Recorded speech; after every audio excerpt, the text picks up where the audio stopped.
Hello friends, welcome to golden career. IBPS and SBI PO की interview classes चल रही हैं। ये पार्ट 24 है। इस वीडियो में हम देखेंगे पॉजिटिव एंड नेगेटिव इम्पैक्ट क्या थे, उसके इफेक्ट क्या पड़े कोविड-19 के बैंकिंग इंडस्ट्री पे। क्योंकि कोविड-19 आया, उसकी वजह से बहुत ज़्यादा चीज़ें ख़राब हुई, बहुत सारी जॉब्स गई। तो बैंकिंग इंडस्ट्री ने क्या हेल्प की और उसके पॉजिटिव इफेक्ट क्या थे, एंड जो इतना डिज़ास्टर हुआ या जो ये महामारी फैली, इसकी वजह से नेगेटिव इफेक्ट बैंकिंग इंडस्ट्री पे क्या आया। तो अगर अभी तक आपने इंटरव्यू क्लासेस ज्वाइन नहीं की हुई हैं तो ज्वाइन कर लीजिए। वीडियो के डिस्क्रिप्शन बॉक्स में लिंक दिया हुआ है। यहाँ पर 499 रुपीज़ की क्लास है, 75 डेज़ की वैलिडिटी है और इंटरव्यू की हम कंप्लीट प्रिपरेशन इसमें कराते हैं। बाकी पूरी वीडियो आप जो है क्लास ज्वाइन करने के बाद ही देख पाएंगे। थोड़ी डेमो वीडियो आप यहाँ पे ज़रूर देख पाएंगे।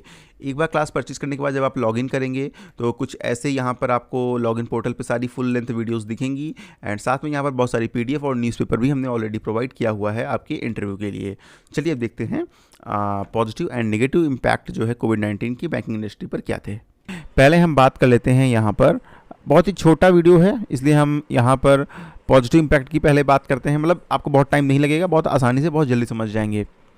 देखिए, एक चीज़ क्या हुआ, जब कोविड-19 जब नया नया आया था, जब दहशत बहुत ज़्यादा थी, या जब अभी 2020-21 में अप्रैल मई के मंथ में जब बहुत ज़्यादा जो है कैजुअलिटीज़ होने लगी, उस टाइम पे लोग भीड़ भाड़, मतलब पहली बार में तो फिर लोगों को इतना सीरियस नहीं थे क्योंकि उतनी कैजुअलिटीज़ नहीं हो रही थी। लेकिन उसके बाद जो है लोग बचना स्टार्ट कर दिए, लोग भीड़ भाड़ में जाने से बचने लगे। तो उससे क्या हुआ, आपके जो डिजिटल ट्रांजैक्शंस थे वो बहुत ज़्यादा बढ़ गए। डिजिटल ट्रांजैक्शन बहुत ज़्यादा बढ़ गए और आपका एटीएम यूज़ बहुत ज़्यादा बढ़ गया, आपका यूपीआई यूज़ बहुत ज़्यादा बढ़ गया, आपका चेक का यूज़ ज़्यादा बढ़ गया। क्योंकि लोग फिजिकल प्रेजेंस की जगह क्या करने लगे, लोग ऑनलाइन ट्रांसफ़र करने लगे। आपका इंटरनेट बैंकिंग का यूज़ जो है वो बहुत ज़्यादा बढ़ गया। लोगों में अवेयरनेस आने लगी। आपने देखा सब्जी वाले, छोटे छोटे ठेले लगाने वाले सब अपना यूपीआई क्यूआर कोड लगाए हुए हैं। आप स्कैन करिए, पे कर दीजिए। सारे के सारे पेमेंट यूपीआई के थ्रू हो रहे हैं। यूपीआई क्या होता है हम कवर करेंगे, ठीक है।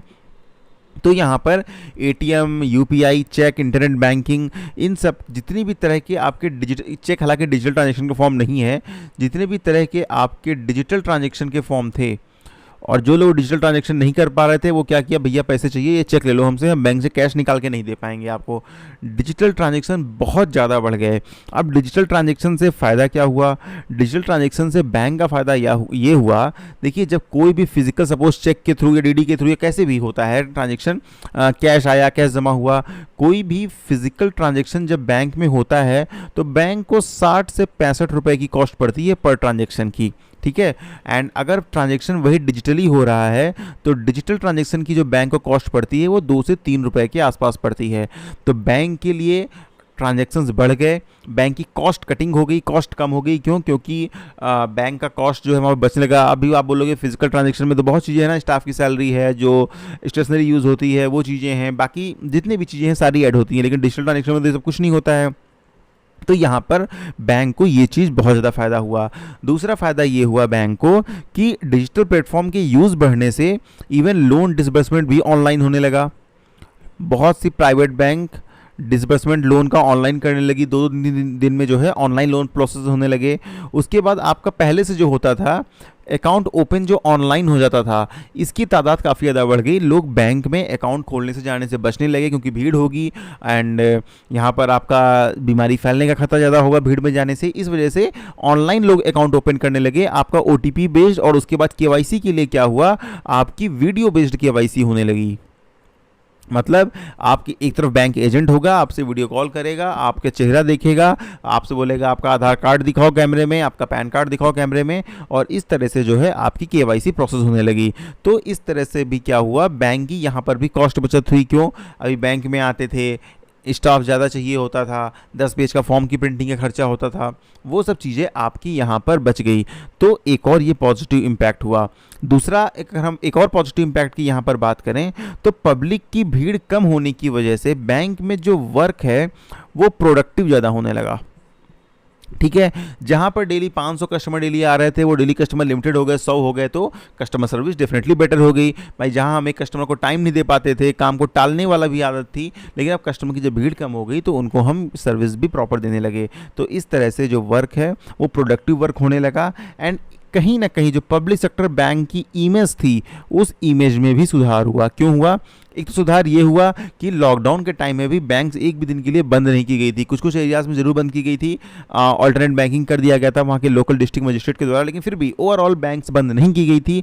तो इससे लोगों का ये भी आया कि हाँ, बैंकर्स के लिए कोई भी सहूलियत नहीं है और वहाँ पर जो है वो काम इस जो है जो आपकी प्रतिकूल परिस्थितियां हैं, अनुकूल जो उनके नहीं हैं, उन परिस्थितियों में भी जो है बैंक्स काम कर रही हैं। ये हुआ। दूसरा जो मेन बैंक की इमेज वो कैसे बनी कि बैंक्स ने तरह तरह का आपको लोन में राहत दी। जैसे 3 महीने के लिए 2 बार जो है आपकी ईएमआई एक्सटेंड कर दी गई कि 6 महीने तक आपको कोई ईएमआई नहीं देना है, मतलब आपको मोरेटोरियम पीरियड जो है वो प्रोवाइड कर दिया गया है। मतलब कि अगर आप भैया 6 महीने तक ईएमआई नहीं दोगे, आपका बिजनेस नहीं चल रहा है, आपकी सैलरी नहीं आ रही है, तो आपका लोन एनपीए नहीं होगा। फिर क्या हुआ, जब स्ट्रीट वेंडर्स थे, स्ट्रीट वेंडर्स जो है बहुत ज़्यादा तरीके से वो होने लगे, जब उनका काम नहीं चल रहा था, तो उनकी मदद के लिए जब गवर्नमेंट ने स्कीम लॉन्च की, स्ट्रीट वेंडर्स के लिए लोन का प्रावधान किया, तो 10,000 रुपये का जो लोन था, तो वहाँ पर भी बैंकर्स ने बहुत ज़्यादा मेहनत की और उससे क्या है, जितनी भी स्ट्रीट वेंडर्स की एप्लीकेशन आ रही थी उनको फटाफट प्रोसेस कर रहे थे और उनको लोन प्रोवाइड कर रहे थे। तो इससे भी क्या हुआ, थोड़ी बैंक की इमेज आई कि हाँ, बैंक हमें इस खराब समय में जो है राहत दे रहा है। अब इसके अगर हम निगेटिव इम्पैक्ट की बात करें, यहाँ पर निगेटिव इम्पैक्ट बैंक के ऊपर ये पड़ा कि एनपीए होने का जो खतरा था वो बहुत ज़्यादा बढ़ गया। एनपीए का खतरा जो था वो बहुत ज़्यादा बढ़ गया। क्यों बढ़ गया? क्योंकि देखो, हम जब मोरेटोरियम प्रोवाइड किए, मोरेटोरियम क्या होता है, एक ऐसा पीरियड हम जो प्रोवाइड कर देते हैं कि उस टाइम पर अगर हमें कंज्यूमर ईएमआई लोन की नहीं दे रहा है, फिर भी उसका लोन जो है वो एनपीए नहीं होगा। ठीक है, तो अब जब मोरेटोरियम प्रोवाइड किया, 6 महीने का सपोज बोल दिया कि भैया आप 6 महीने आप हमें पे ना करो ईएमआई, तो भी आपका लोन एनपीए नहीं होगा, तो बैंक का इंटरेस्ट लॉस हुआ। लॉस नहीं हुआ, वो बाद में हम इंटरेस्ट वसूलेंगे, लेकिन उन 6 महीने तो इंटरेस्ट बैंक ने उनसे ली नहीं। क्यों? क्योंकि ईएमआई तो आ नहीं रही है, तो वो बैंक के प्रॉफिट में ऐड नहीं हुआ। बैंक की जो डेटा, जो बैलेंस शीट है वो ख़राब हुई एंड उसकी वजह से अब बैंक के एक्सपेंसेस तो कम हो नहीं रहे थे। भाई, स्टाफ को सैलरी देना ही है, ब्रांचेस रन करनी ही है, एसी चलने ही है, जो भी खर्चे होते हैं, मतलब बहुत तरह के खर्चे होते हैं, तो वो आपके चले, लेकिन बैंक की इनकम कम हो गई। क्यों? क्योंकि लोन के रिपेमेंट्स आना बंद हो गए। तो पहला आपका जो लॉस हुआ वो ये हुआ कि बैंक की जो रेगुलर इनकम आ रही थी वो थोड़ी सी कम हो गई, इवन बहुत कम हो गई। फिर अब जो लोन थे उनका रिस्ट्रक्चरिंग की गई। रिस्ट्रक्चरिंग मतलब, भाई पहले मैं लिख देता हूँ, रिस्ट्रक्चरिंग मतलब आप जब लोन लेते हैं तो कुछ टर्म्स एंड कंडीशन होती है ना कि भाई आप ये लोन लोगे, आप हर महीने 11,000 रुपये ईएमआई भरोगे, इस तरह से है ना, आपको हर साल ईएमआई भरनी है, 3 ईएमआई नहीं भरोगे तो आपकी गाड़ी हम जब्त कर लेंगे, आपका लोन एनपीए हो जाएगा, जो भी है। रिस्ट्रक्चरिंग की गई। भाई, लोगों के पास पैसा था नहीं, लोग पैसा कहाँ से दें? रिस्ट्रक्चरिंग में क्या होता है, आप टर्म्स एंड कंडीशंस चेंज करते हो। ठीक है, बोला भाई ठीक है, आपका लोन हम रिस्ट्रक्चर कर दे रहे हैं, अब आप 1 साल ईएमआई मत देना, आप अपना काम चलाओ, उसके बाद ईएमआई ऐसे हो जाएगी, ऐसे हो जाएगी, आपकी सहूलियत के अनुसार हम टर्म्स एंड कंडीशन लोन में चेंज कर रहे हैं। लेकिन जब किसी लोन की रिस्ट्रक्चरिंग होती है, वो लोन तो एनपीए नहीं हुआ, ठीक है, लेकिन वहाँ पर बैंक को उस लोन अमाउंट की 5% के इक्वल की प्रोविजनिंग करनी पड़ती है। प्रोविजन मतलब सपोज किसी के लोन अकाउंट रिस्ट्रक्चर हुआ, उस समय उसको 2 लाख रुपए था लोन में ड्यू। ठीक है, अब बैंक ने क्या किया, इस लोन को कन्वर्ट कर दिया दूसरे टर्म्स एंड कंडीशन के हिसाब से दूसरे लोन में। रिस्ट्रक्चरिंग मतलब लोन की टर्म एंड कंडीशन को चेंज करते हुए चेंज कर देना लोन अकाउंट। ठीक है, ये आप समझ लीजिए। तो यहाँ पर 2 लाख रुपए, अब 2 लाख का 5% कितना हुआ, 2 लाख का अगर हम 5% बोलें तो 10,000 रुपये हुआ। अब बैंक को ये 10,000 रुपये जो है प्रोविज़न करना पड़ेगा, एक अलग प्रोविज़न का खाता होता है, उसमें रखना पड़ेगा। ठीक है, ये इसलिए रखना पड़ता है क्योंकि लोन के साथ रिस्क बढ़ जाता है कि भाई अभी तो आप दे नहीं पा रहे हो, हम उसको रिस्ट्रक्चर कर दे रहे हैं, पता नहीं आगे दे भी पाओगे कि नहीं दे पाओगे।